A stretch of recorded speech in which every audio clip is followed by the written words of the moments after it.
പ്രിയമുള്ള നാട്ടുകാരെ, ഒറ്റപ്പാലം മുനിസിപ്പാലിറ്റിയിലെ 14-ാം വാർഡ് GJP സ്കൂൾ റോഡ് വാർഡിൽ LDFന്റെ സ്ഥാനാർത്ഥിയായി നമ്മുടെ രാജേഷ് മത്സരിക്കുകയാണ്.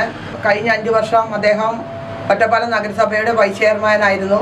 2010 മുതൽ ഒറ്റപ്പാലം മുനിസിപ്പാലിറ്റിയുടെ ഭരണകാര്യങ്ങളിൽ സജീവ പങ്കാളിയാവുകയും ഒരുപാട് വികസന പ്രവർത്തനങ്ങൾ കൊണ്ട് ഒറ്റപ്പാലം മുനിസിപ്പാലിറ്റിയെ മാറ്റിമറിക്കുകയും ചെയ്ത സഖാവിനെ ചുറ്റികരിവാൾ നക്ഷത്ര മലയാളത്തിൽ വോട്ടുകൾ നൽകി വിജയിപ്പിക്കണമെന്ന് ഞാൻ അഭ്യർത്ഥിക്കുകയാണ്. 5 കൊല്ലത്തെ കാലയളവിൽ ഒരുപാട് വികസന പ്രവർത്തനങ്ങളാണ് 14-ാം വാർഡിൽ നടത്താനുള്ളത്. നമ്മുടെ ഒരു GJP സ്കൂള് അത് പുരോഗമിപ്പിച്ചെടുക്കാനുണ്ട്. നല്ലൊരു വായനശാല നമുക്ക് 14-ാം വാർഡിലേക്ക് വേണം.